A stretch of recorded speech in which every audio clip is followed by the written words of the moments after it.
Namaste, Jai Bharat. Let's not teach anyone to hate.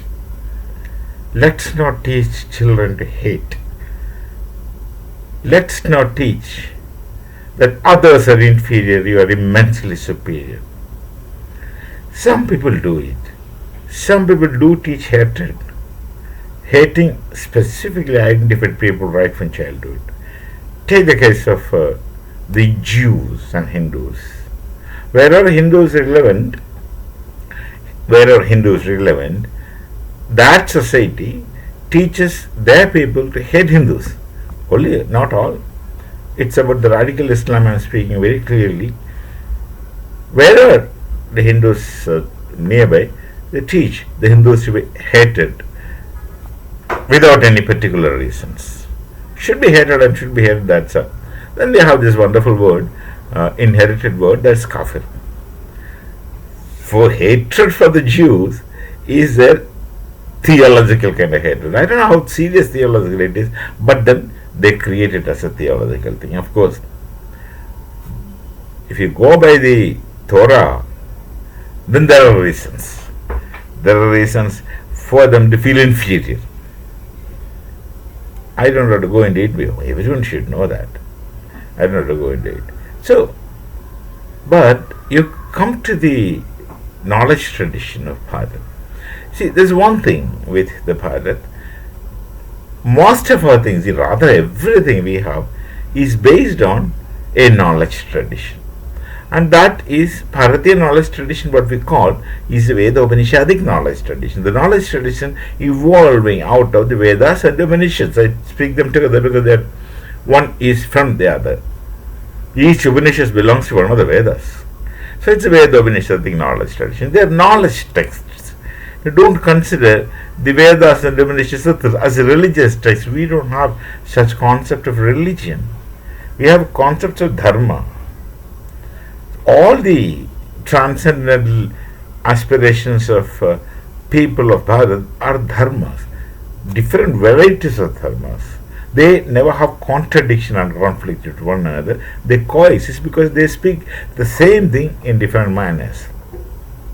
The Rigveda tells, Ekam Sat Vipra Bahudha Vadanti. There is only one truth.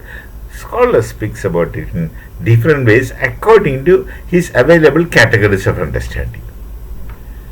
Such a knowledge tradition which teaches this cannot even dream of disliking something else because we understand he is right in his own way.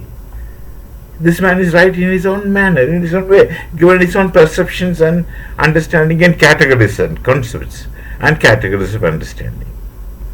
That's it. This has been taught to us from the Rigveda itself. Then, another beautiful thing which the Vedas teaches, treat the whole cosmos as a family.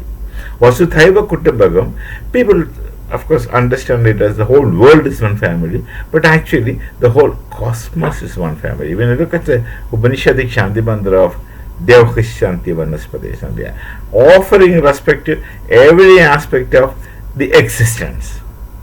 That knowledge tradition. How can we hate others? We are never taught. And there's a concept running around, which of course is not Bharatiya concept, it is European, that is secularism. A Hindu need not to be secular because Hindu by default is much beyond secularism. Secularism is respecting other religions. But that respect you have to force upon yourselves, upon your education, thinking with many criteria. But by default, Hindu doesn't see the other as different. He simply understands his faith system. It's natural for him to accept anybody's faith system, respect anybody's faith system. So there is a Hindu who doesn't feel a difference when he enters into a different religion's worship place. He has no problem. He doesn't find any contradiction because the Hindu already has multiple worship places. It's not just one. We have many deities. All the while we have many deities, but we already knew all the deities are only illusion. The ultimate reality is one, which it doesn't have shape. That, of course, when you go to Upanishads, we understand. Which it doesn't have shape. It's beyond having shapes. beyond having qualities, beyond having occupying places, etc. We know it. That's how our Upanishads teaches us that there is only one ultimate reality, which is beyond all your understanding, because quality, shape, everything actually reduces it into your reduction. It's beyond all those things.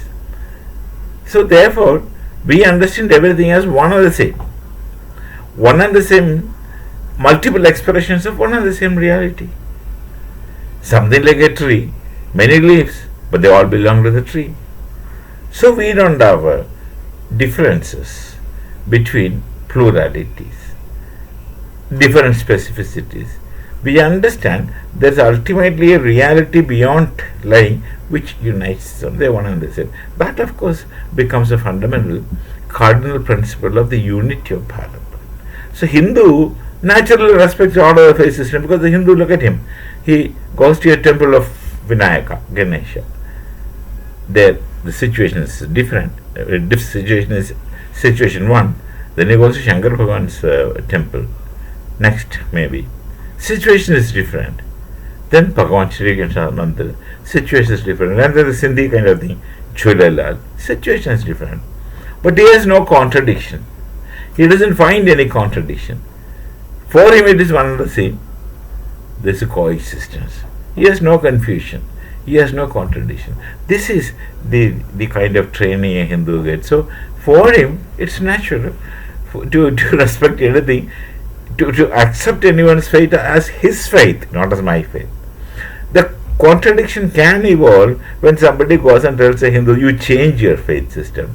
Because a Hindu would never understand how to change faith system, because he is already in multiple faith systems. In different contexts, different times, different faith system, he has no problem.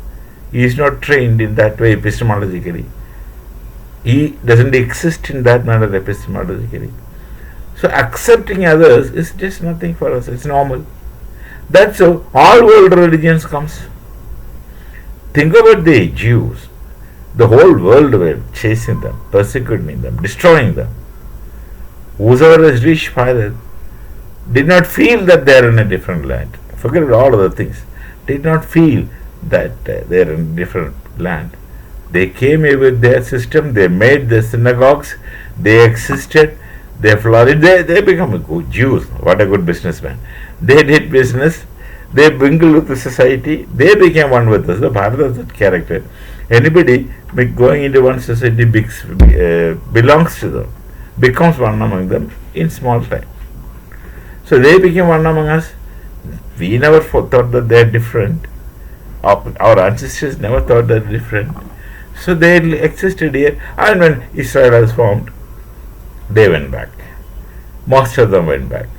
But during their stay in Bharat was very comfortable. With whatever limited resources we had then, they shared everything with us. So it's only because of our knowledge tradition tells us to do so. And when Islam came to Bharat, we did the same thing. Christianity came to Bharat, the reaction was same. We don't find differences, but those who read differences create disturbances and differences for us. So this is a situation in Bharat. So don't teach a Hindu to be secular. The Hindu is secular by default. We don't use that word. We don't need. It's by default. It's in our nature to respect you, whatever you are, however you dress. I'm not going to speak about the way you dress, so long as it is decent, of course. Many people expose these days, they believe in exhibitionism, so I don't look at it. That's my choice. I don't look at it. That you can do, but I don't even criticize beyond a point. Okay, these people do it, fine. I don't even criticize. What if I don't like? I can afford to turn my face away. Why should I be interested? So don't teach Hindu secularism. Don't teach Hindu to coexist, and don't teach Bharat to coexist. Actually, one thing you have to underline after putting it in capital letters: whatever Bharat is Bharat. Whatever you respect in Bharat is fundamentally from the Veda Upanishad knowledge tradition, and it is getting maintained only because it is still a Hindu majority nation. It will sound fundamentalistic or fanatic, but a Hindu can't be fundamentalist. There's nothing, not even an iota of ingredient in Hindu thought system to be fundamentalist. We are not. We can't be. If you are fundamentalist, then you are not Hindu.